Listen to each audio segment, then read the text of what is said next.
Comment lutter contre le stress? Il existe des dizaines et des dizaines de techniques pour lutter contre le stress. Et aujourd'hui, je voudrais te présenter 11, t'as bien compté, 5 plus 5 plus 1. La dernière est très spéciale, 11 techniques énergétiques pour lutter contre le stress. Bienvenue sur Ostéo Shiatsu, Konnichiwa, comme on dit en japonais. Je te retrouve juste après ça.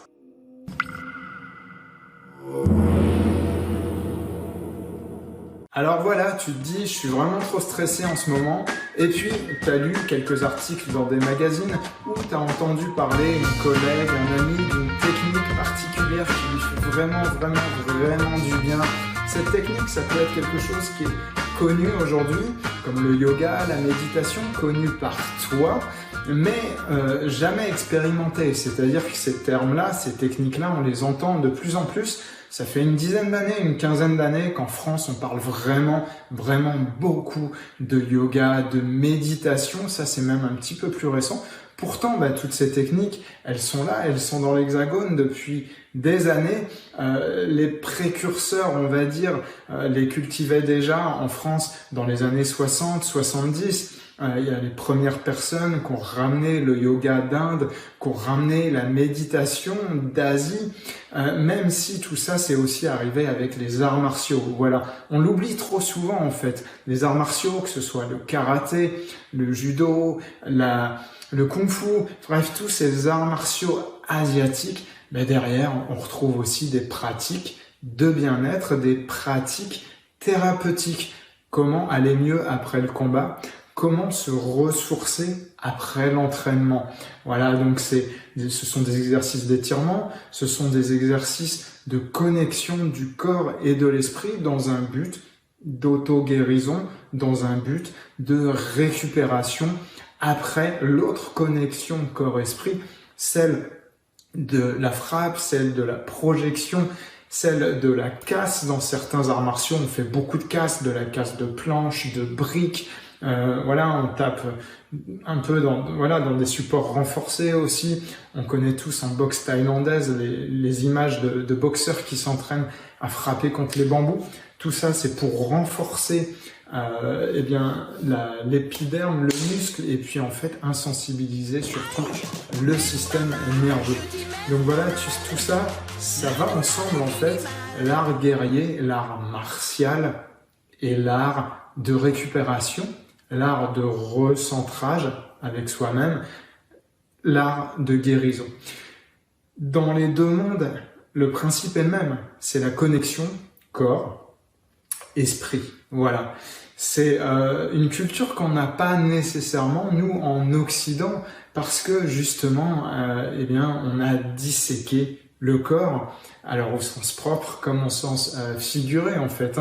On l'a vraiment désarticulé, désossé pour essayer d'en avoir toutes les pièces du puzzle sur la table d'anatomie, et puis on a une approche très structurelle de ce corps où on a voulu comprendre en fait comment fonctionnait le corps humain, au même titre qu'un moteur, que ce soit un moteur d'avion ou de voiture, avec toutes ces pièces qu'on peut complètement désosser.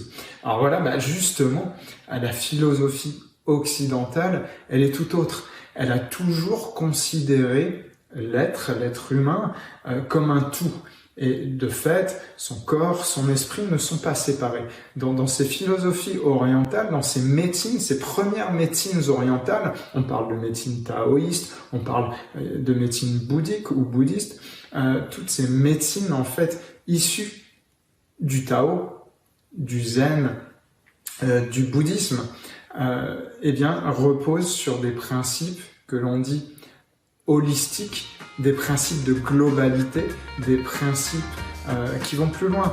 Après, il faudrait qu'on étudie le Tao, et ça, je t'en parlerai peut-être dans d'autres vidéos, mais tout ça, ça repose sur des principes qu'on dit en vitesse, de principes d'impermanence, principes d'interconnexion, etc., etc., etc.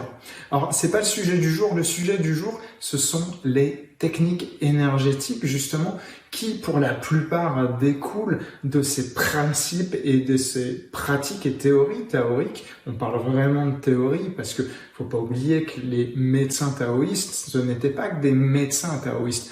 On préfère d'ailleurs parler, en tout cas moi, je préfère d'ailleurs parler de sages taoïstes.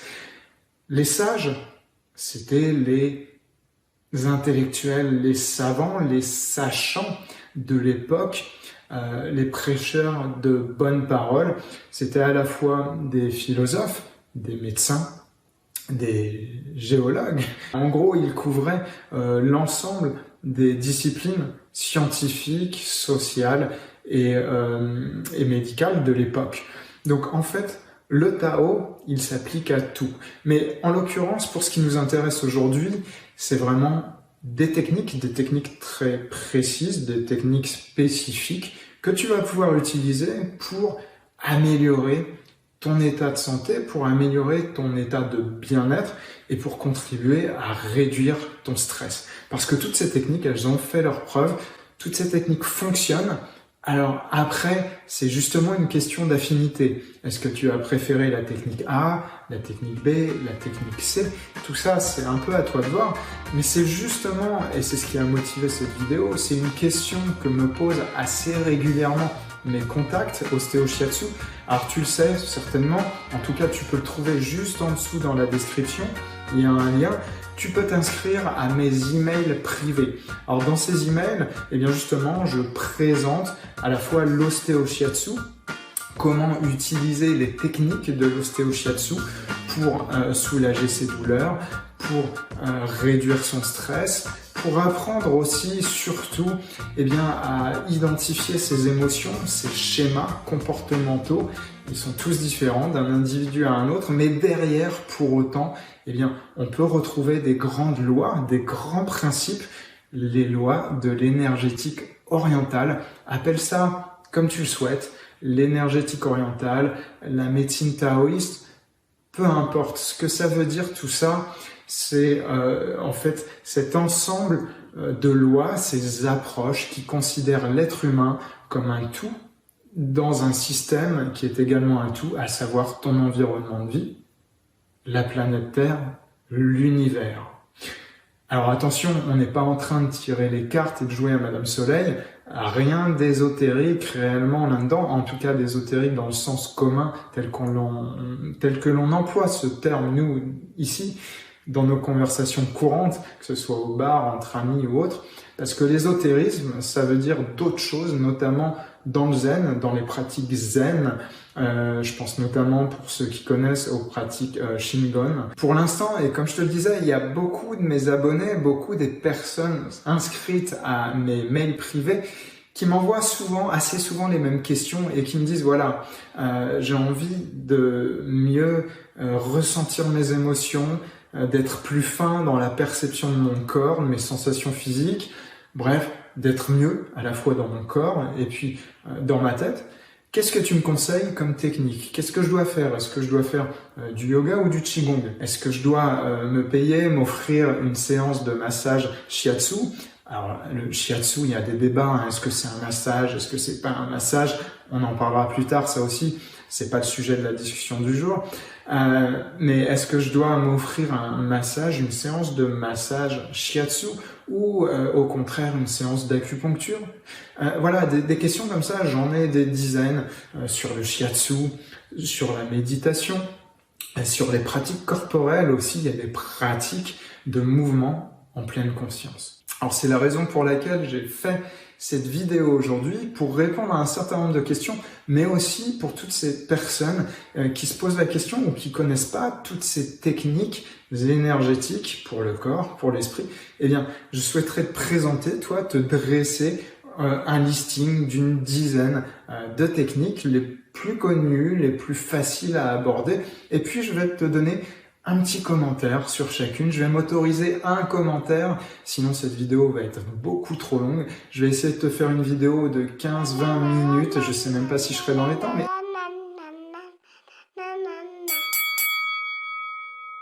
Allez, go, c'est parti.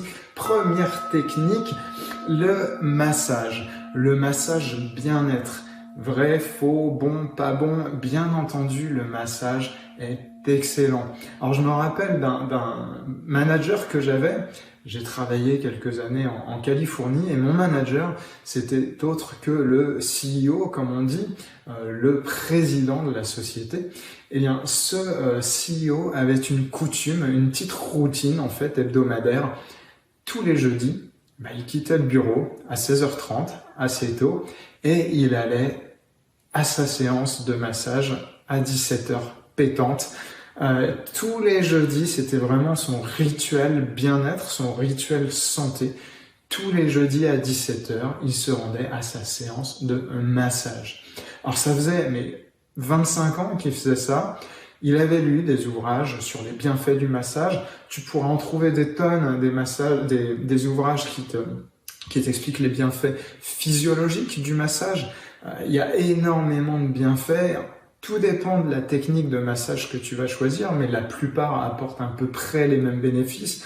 On va détendre ton système musculaire, on va relâcher toute la tension nerveuse que tu peux avoir. Les toxines vont être purgées au fil du massage. Et évidemment, ça fait circuler les liquides, le sang, mais aussi la lymphe. C'est pour ça qu'il y a des massages dédiés à ça. On parle par exemple de drainage lymphatique. Donc, tous ces types de massages, il y en a quasiment une infinité aujourd'hui.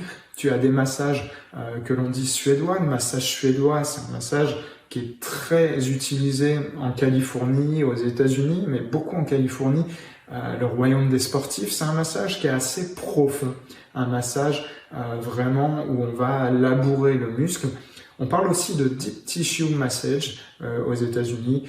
Des gens font l'amalgame entre les deux massages, d'autres différencient, mais globalement on retient que ce type de massage, c'est du massage qui va vraiment profondément dans le muscle et on va vraiment labourer le corps, le muscle en profondeur pour vraiment détendre toutes les fibres et le purger. Donc voilà, tu as ce type de massage.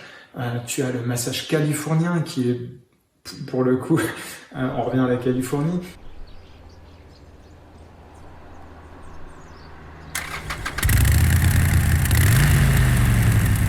Et beaucoup plus dans le toucher subtil. On va travailler vraiment sur de la sensation assez fine. Tu as du massage lomi-lomi, alors renseigne-toi, ça vient des îles, etc., etc. Donc c'est notre première technique, le massage.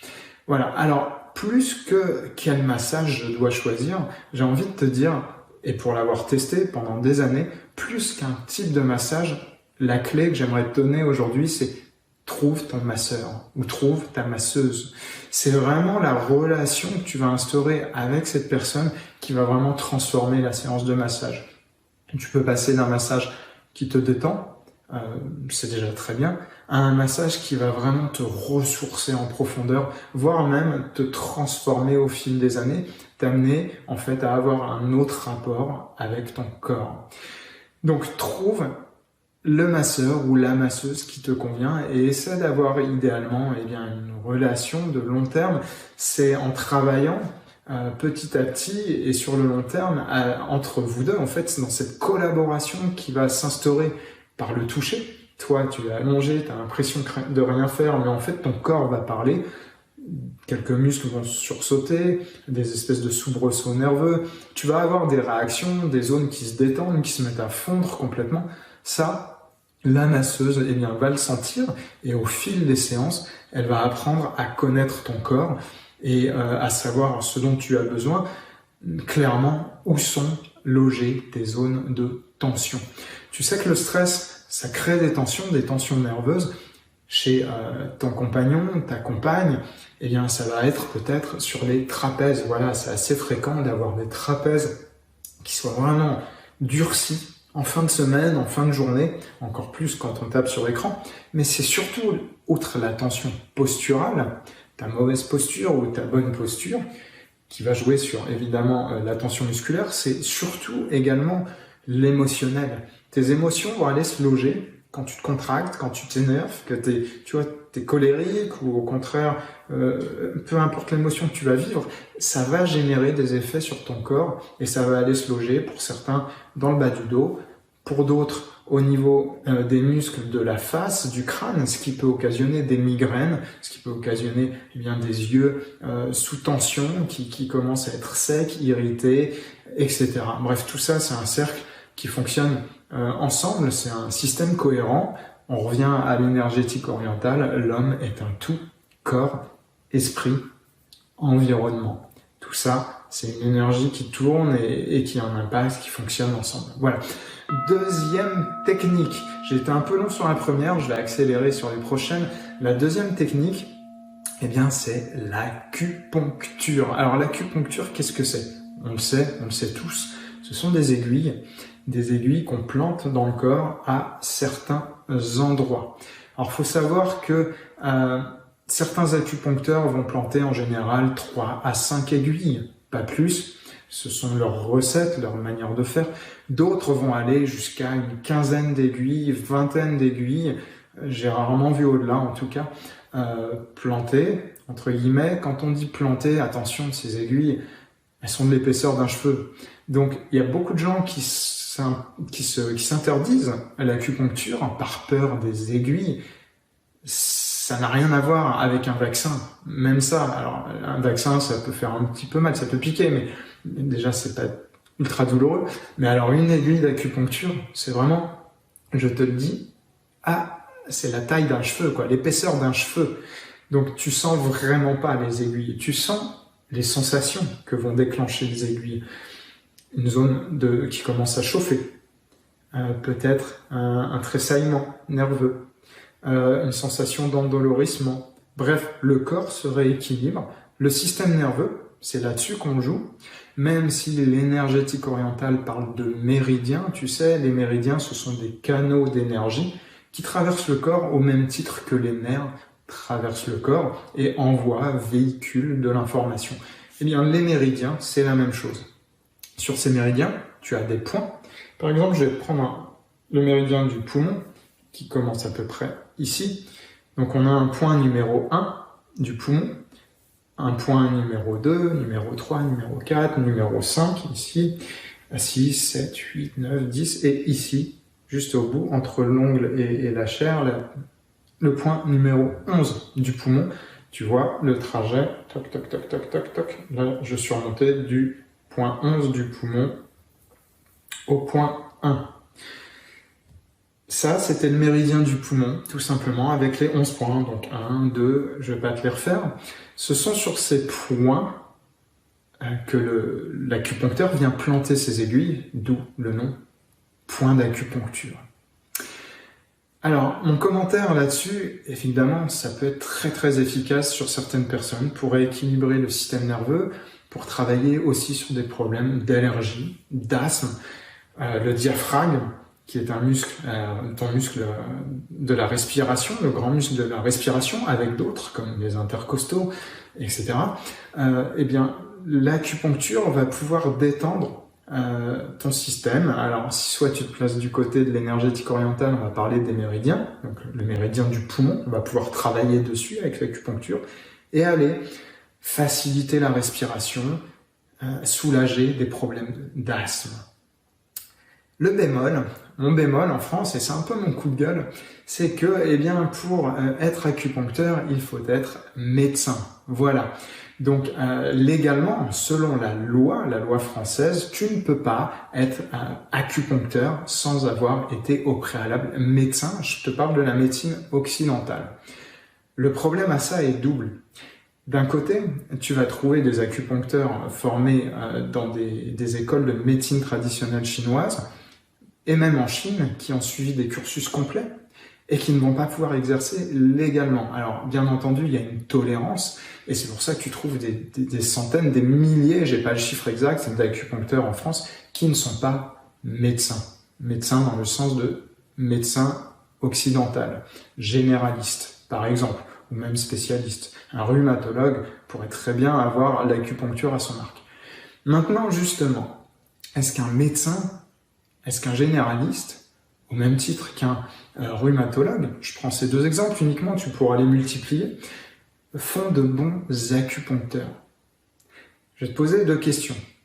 Comment est-ce qu'un généraliste qui a besoin d'une dizaine d'années d'études peut acquérir le même savoir et la même pratique qu'un acupuncteur à temps plein qui fait lui aussi une dizaine d'années d'études de médecine traditionnelle chinoise pour acquérir non pas les rudiments de l'acupuncture, parce que c'est très complexe, la théorie que ça embarque, la pratique, il faut des années d'expérience, au même titre qu'un généraliste a besoin d'années d'expérience pour être vraiment à l'aise dans son quotidien. C'est pareil pour le rhumatologue. À ce moment-là, pourquoi faire autant d'études pour être rhumatologue si au final c'est pour faire de l'acupuncture?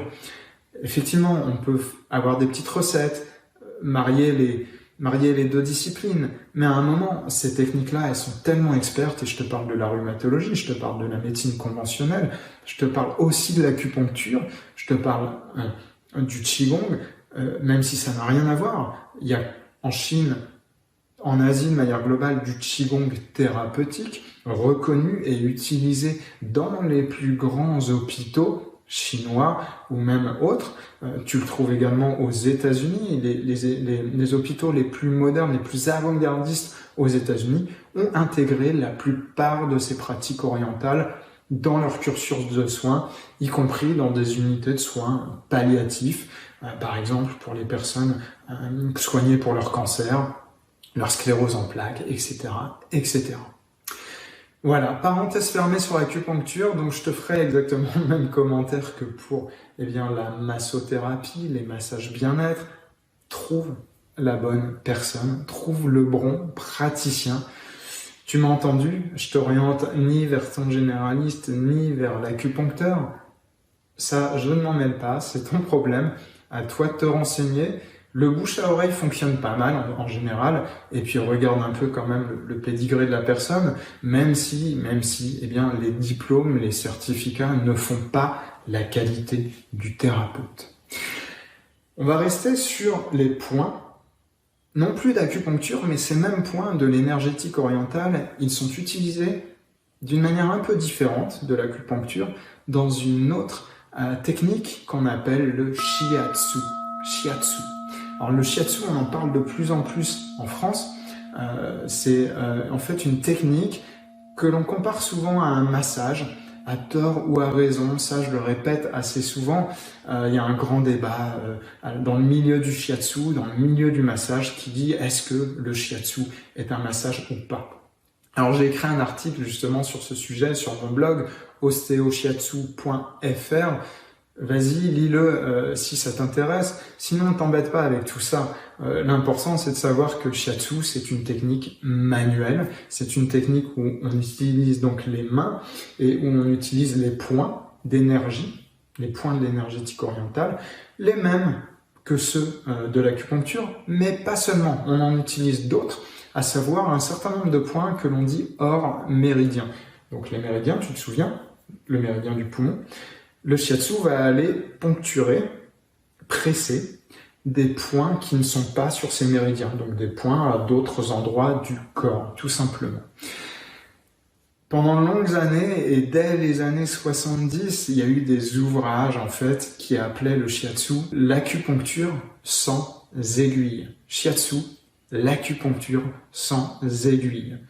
On parle également de ça pour l'acupression. Alors l'acupression, c'est une forme de shiatsu, je vais y venir juste après. Mais voilà.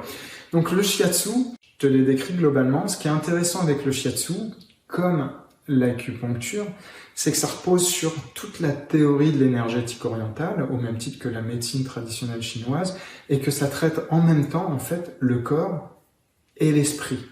À la différence d'un massage suédois où effectivement tu vas te sentir relaxé, tu vas avoir des bénéfices pour ton esprit, mais on va travailler quand même sur le corps. Le shiatsu, lui, connecte à la fois le corps et l'esprit. Il peut travailler sur les émotions. Je vais pas te donner un cours d'énergétique orientale dans cette vidéo, mais chaque organe est connecté à une émotion. Il y a toute une théorie derrière et c'est ce qui fait que le shiatsu est particulièrement efficace pour lutter contre le stress, mais aussi pour accéder d'une autre manière qu'avec les outils purement psychologiques pour accéder à des troubles psychiques ou aider sur le plan émotionnel des personnes, des patients, des receveurs. Voilà. Technique numéro 4. Après le shiatsu, j'ai envie de te parler de massage thaïlandais. Alors le massage thaïlandais, attention, je te parle pas de celui qui se passe rideau fermé avec les petites lumières rouges dans certains quartiers d'Amsterdam ou à Paris, etc., dans les grandes villes en général. Non, le massage thaïlandais, je te parle du massage thaïlandais thérapeutique, du massage reconnu par le ministère de la Santé thaïlandais, au même titre que le shiatsu et le massage de santé reconnu en tant que tel par le ministère de la Santé japonais. Eh bien, le massage thaïlandais thérapeutique, on parle notamment de Nuad Boran. Nuad Boran, c'est le nom thaïlandais, l'un des noms thaïlandais, il y a des variantes en fait. C'était notamment le massage thaïlandais familial, un petit peu, le Nuad Boran, tel que pratiqué dans le nord de la Thaïlande par les populations paysannes, après avoir labouré le champ avec leurs bœufs. Il y avait un bœuf, il fallait pousser quand même, il fallait marcher dans la boue, enfin. Et c'est d'ailleurs toujours comme ça dans certaines régions de la Thaïlande, qui sont pas mécanisées, pour pas dire industrialisées. On travaille la terre à l'ancienne, et puis on laboure, et le muscle, il est tendu, il est douloureux. Et bien en fin de journée, pratique familiale, pratique traditionnelle, la femme, les enfants vont labourer à leur tour, et elles vont labourer les muscles du père de famille qui a travaillé dans les champs, du fils. Voilà, c'est pareil pour certaines filles qui travaillent aussi dans les champs. Donc il y a vraiment une tradition familiale du massage bien-être thérapeutique également en famille. Alors ce massage, il a été pareil, officialisé, reconnu par le ministère de la Santé, comme je te le disais, et lui aussi repose sur des concepts, des théories énergétiques. On va parler de certains types de méridiens. On ne parle pas de méridiens, on parle d'un nom particulier, les scènes, les lignes scènes, S-E-N, scènes. Les lignes scènes, ce sont les méridiens. Donc en shiatsu, en acupuncture, tu trouves les méridiens. Et en massage thaïlandais, les fameuses lignes scènes. Mais ça revient à peu près au même. Alors, elles n'ont pas exactement les mêmes trajets, mais il y a beaucoup de similitudes. Voilà. Donc, ça rend un massage aussi très intéressant pour traiter les aspects émotionnels. Il est assez puissant.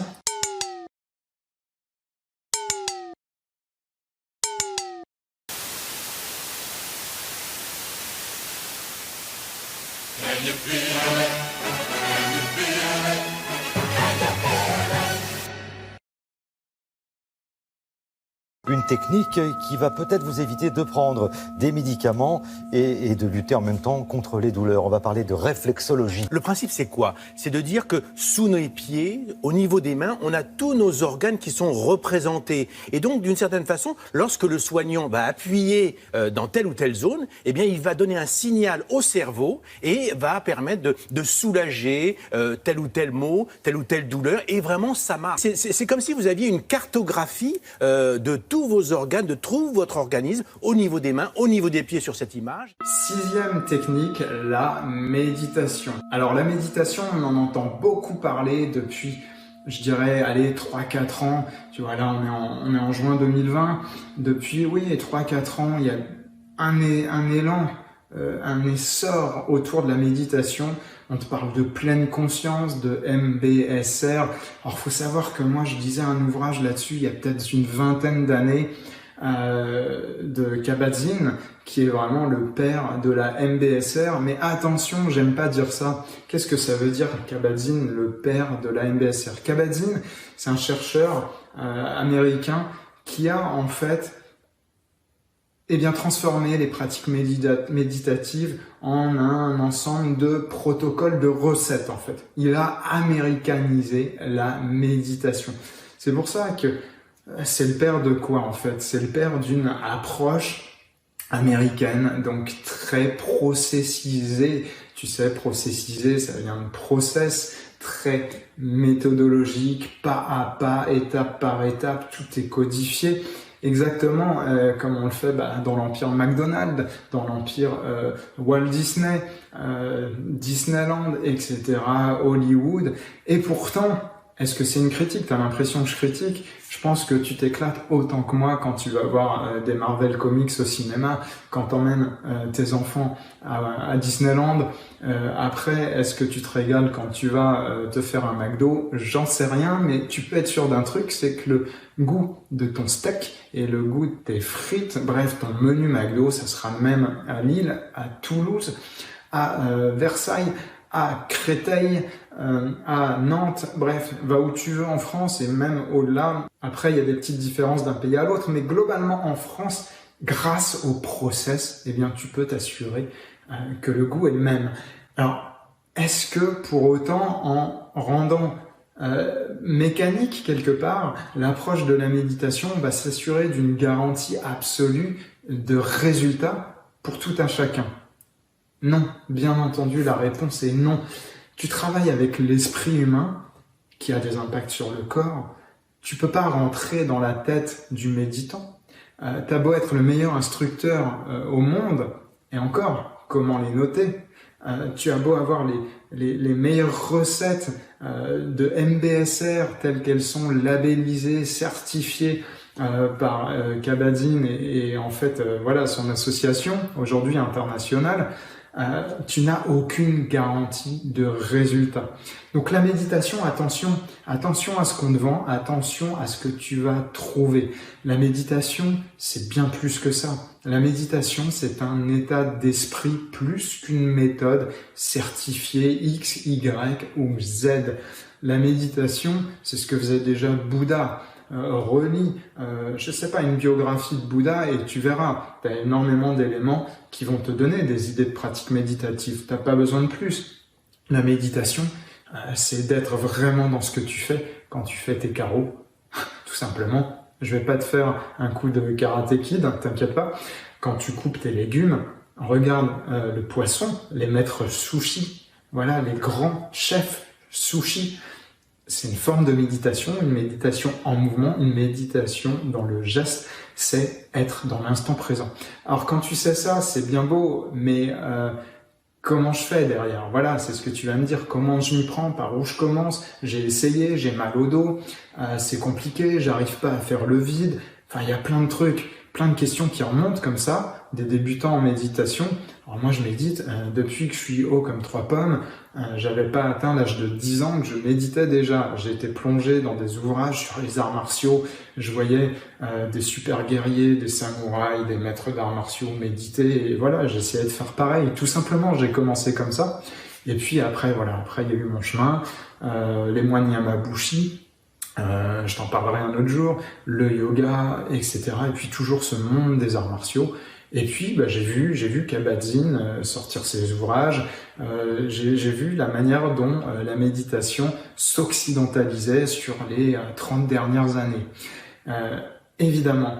Donc la méditation, il y a des techniques, il y a des raccourcis, il y a des manières de l'utiliser sans se prendre la tête, sans devoir s'asseoir 30 minutes par jour, comme le recommandent la plupart des instructeurs, le matin, tous les matins ou tous les soirs, 7 jours par semaine. Non, c'est pas ça, la méditation. Mais une chose est sûre, la méditation, encore une fois, c'est un état d'esprit, être dans ce que tu es, observer, ne pas juger.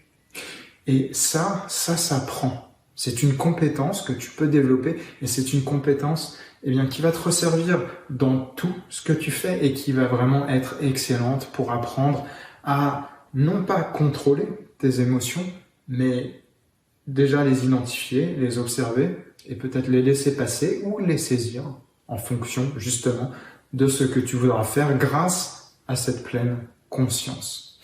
Voilà. Passons justement à quelque chose d'intéressant. Je t'ai dit que la méditation, c'était un état d'esprit, donc s'asseoir et ne pas bouger, c'est l'image qu'on a du méditant. La méditation, ce n'est pas seulement ça. Technique numéro 6, si je mets cette méditation en mouvement et que j'évolue avec des mouvements très très lents, très contrôlé, très conscient. Qu'est-ce que je fais en fait? Je suis en train de faire ce qu'on appelle du Qigong. Alors le Qi, c'est l'énergie, justement, en chinois, Qi en japonais. Ce Qi, eh bien, le Qigong, c'est vraiment ça, c'est un art du mouvement, de l'énergie en pleine conscience. Voilà, c'est ma définition qui sort spontanément. Elle est critiquable. Si toi aussi tu fais du Qigong, eh bien, voilà, tu comprends que c'est une définition faite à la volée. Mais néanmoins, laisse un petit commentaire en dessous. D'ailleurs, même si tu n'es pas pratiquant de Qigong, laisse-moi un petit commentaire en dessous et dis-moi quelle technique tu as utilisée, quel résultat tu as eu de ton côté avec ces techniques énergétiques, là où tu as des difficultés, etc.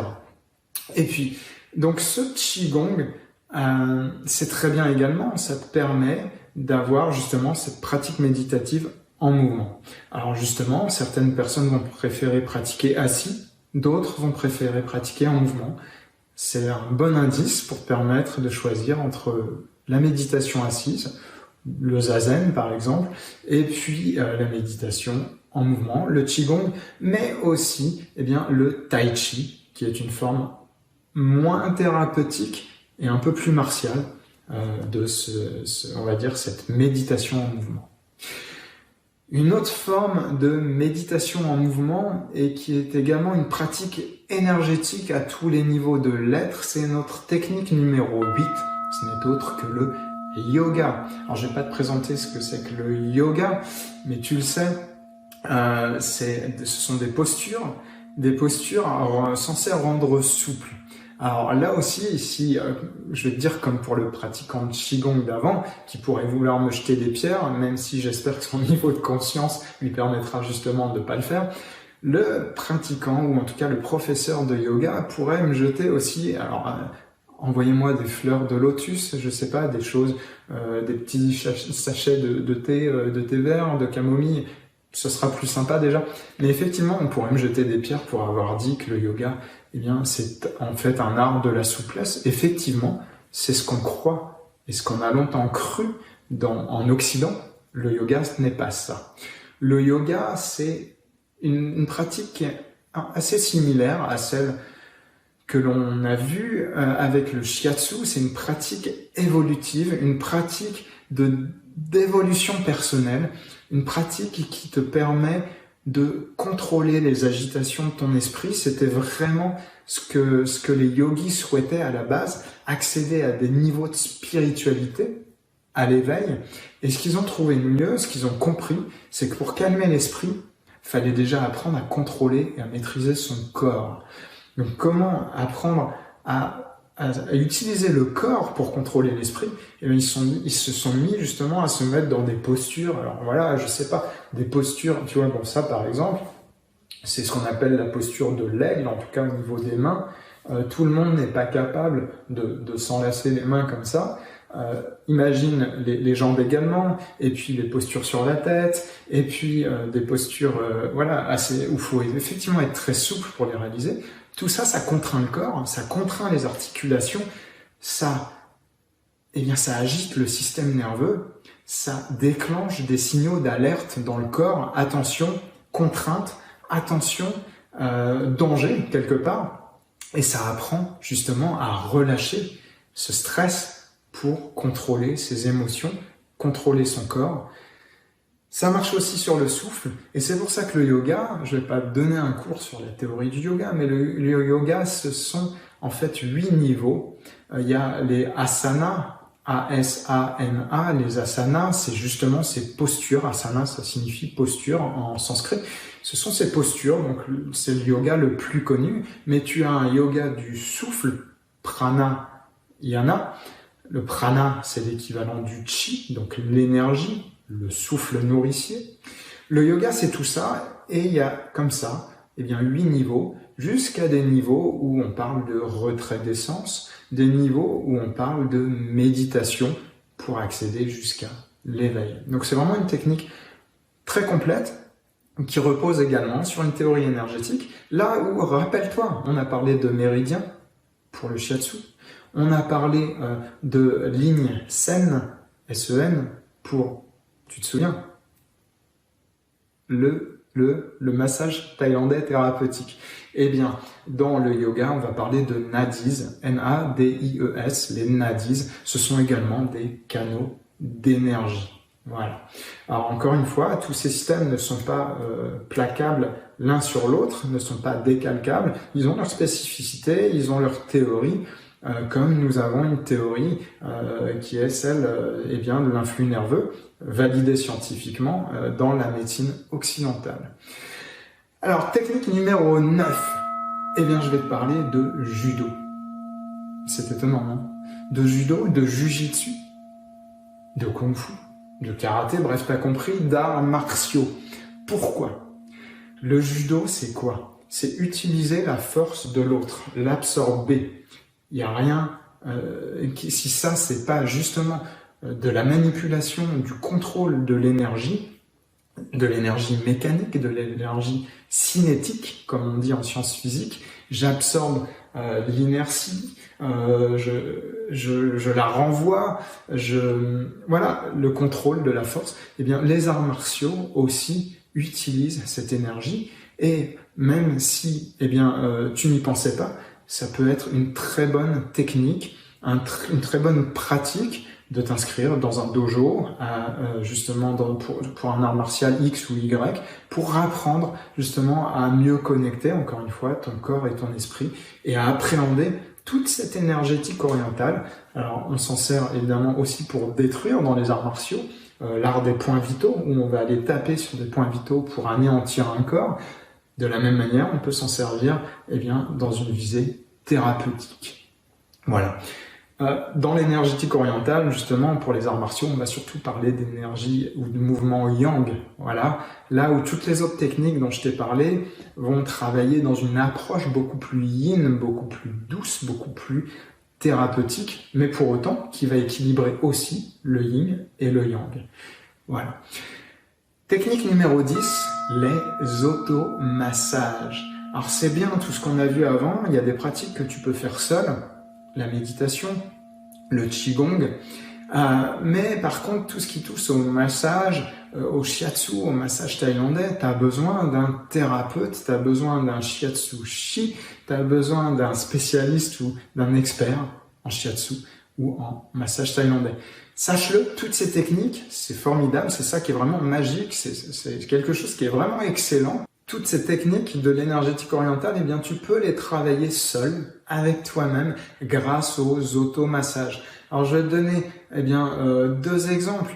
Le qigong, par exemple, qui travaille sur des mouvements d'énergie, en prenant plus ou moins en compte les méridiens et les points, la théorie de l'énergétique orientale. Je dis plus ou moins parce que ça va vraiment dépendre du professeur que tu vas trouver. Ça va vraiment dépendre de l'instructeur que tu vas trouver et de son style, de ses appétences. Certains ne t'en parlent jamais, ils sont dans le mouvement, tout simplement.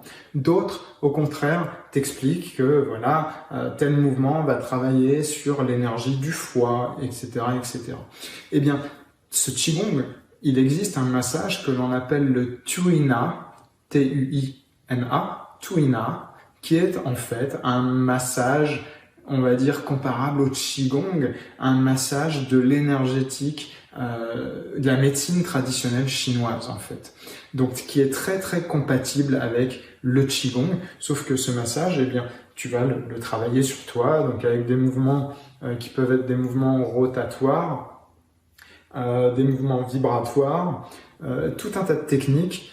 Je vais pas te faire une démonstration là, mais qui te permettent de travailler sur toi-même, sur ton propre corps, dans ton séjour, dans ta chambre, le soir, le matin très tôt, quand tu le souhaites. De la même manière, eh bien, tu peux pratiquer lapsus. De la même manière, tu peux on y viendra après à l'ostéo-shiatsu. L'ostéo-shiatsu, c'est justement, je voulais te faire la surprise, c'est la technique numéro 11, celle qui arrive juste derrière. Mais en tout cas, là, j'allais te parler d'auto-massage. Donc, d'auto-shiatsu. Shiatsu sur soi-même. L'auto-shiatsu, ça porte un nom, on appelle ça le Do-in. D-O-I-N. Do-in. C'est un massage où, tu vois, je t'ai parlé tout à l'heure du point numéro 1 du poumon. Et bien voilà, je vais faire une pression de 3 secondes et je relâche. Je refais une pression 1,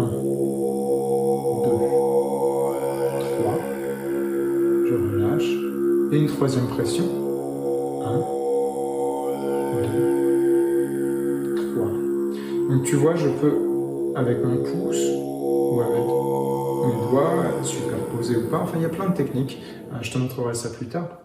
Dans d'autres vidéos, abonne-toi d'ailleurs à la chaîne si ce n'est pas déjà fait. Si tu ne veux pas manquer les prochaines vidéos, on va parler d'astuces, justement de massage, d'automassage, on va parler de techniques d'étirement peu connues, assez rares, on va parler de comment gérer tes émotions, comment en gros apprendre à te connaître et à t'accepter tel que tu es à la fois dans ton corps, dans ton esprit, comment connecter tout ça pour être dans le bien-être, pour être dans le mieux-être. Et tout ça, ça s'applique bien entendu, et c'est là, j'entame sur la technique numéro 11, mais c'est là aussi que l'ostéo-shiatsu intervient. Tout ça, ça s'applique dans ton quotidien d'humain moderne. Ça a été pensé pour. Voilà, je reviens au do-in. Le do-in, donc la petite démonstration, tu vois, donc tu sélectionnes un point, tu appliques par exemple 3 fois 3 secondes, donc tu as fait 9 secondes de pression, et puis tu vas sur un autre point. Voilà, par exemple là je suis sur le point numéro 5 du méridien du poumon, je fais pareil, et puis je peux prendre ce point-là, alors ce point-là c'est le point numéro 4 du gros intestin, méridien du gros intestin, voilà.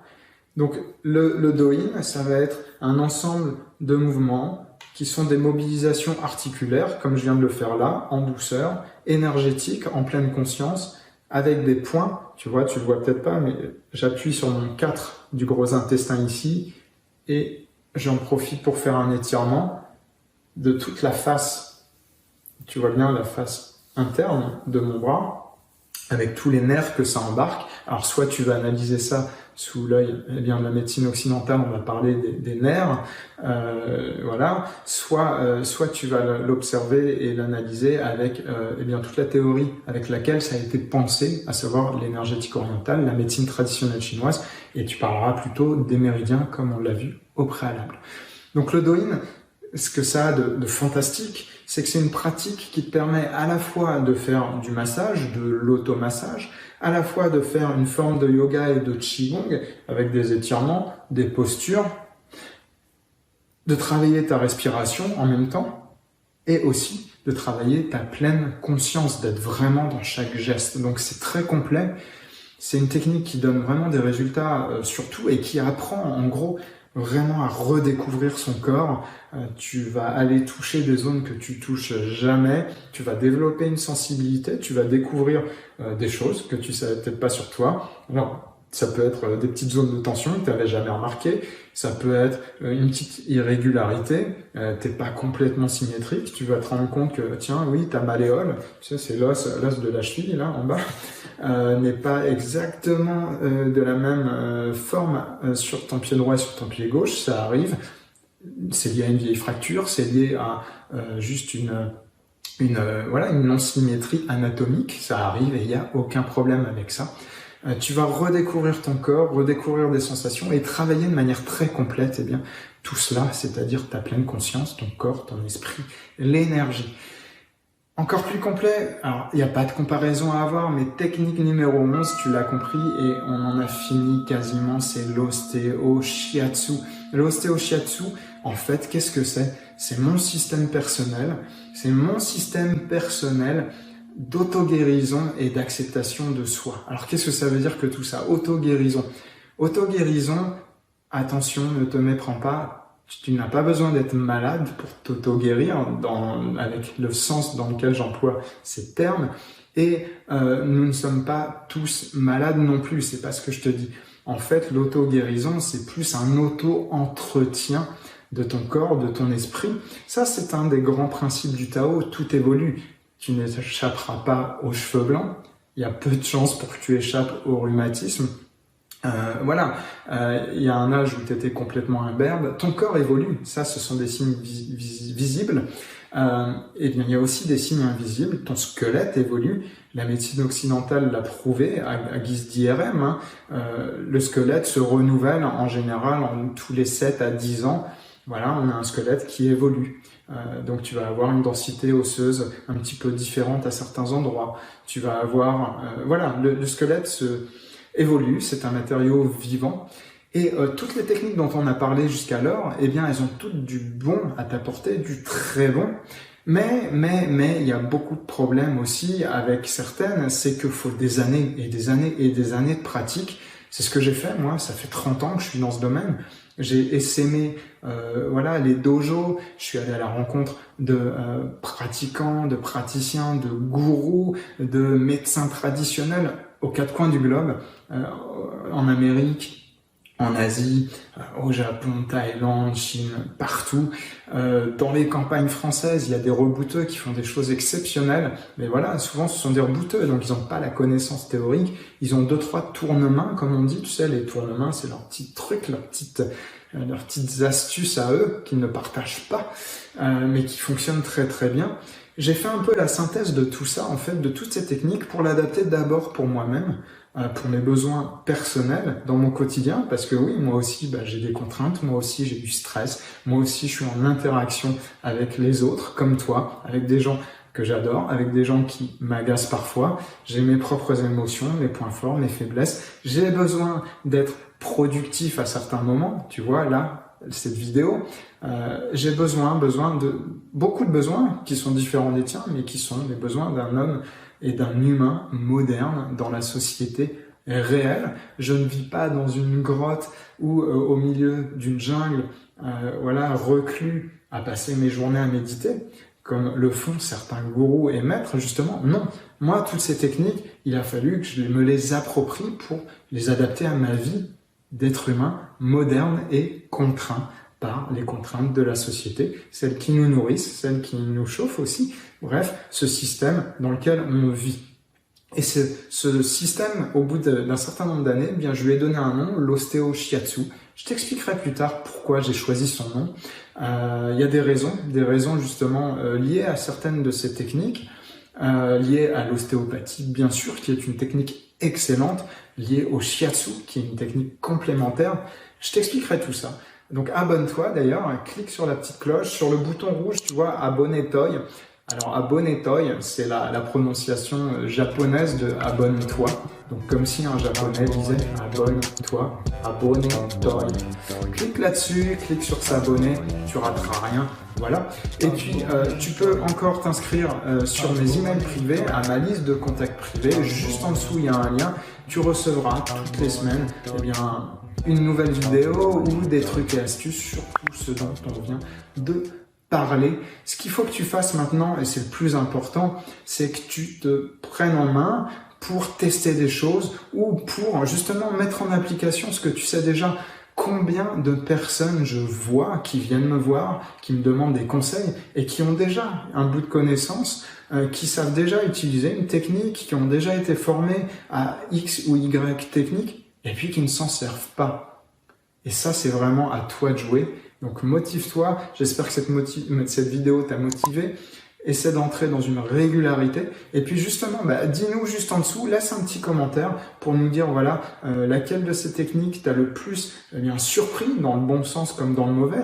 Livre ton expérience, il n'y a pas de jugement sur la valeur de la technique. Toutes ces techniques sont bonnes. Laisse-nous un petit commentaire, c'est juste en dessous. Voilà, partage ton expérience. Et puis pour l'instant, je te dis à la prochaine. Sayonara. Abonne-toi. Abonne-toi. Abonne-toi. Abonne-toi. Abonne-toi. Abonne-toi. Abonne-toi. Abonne-toi.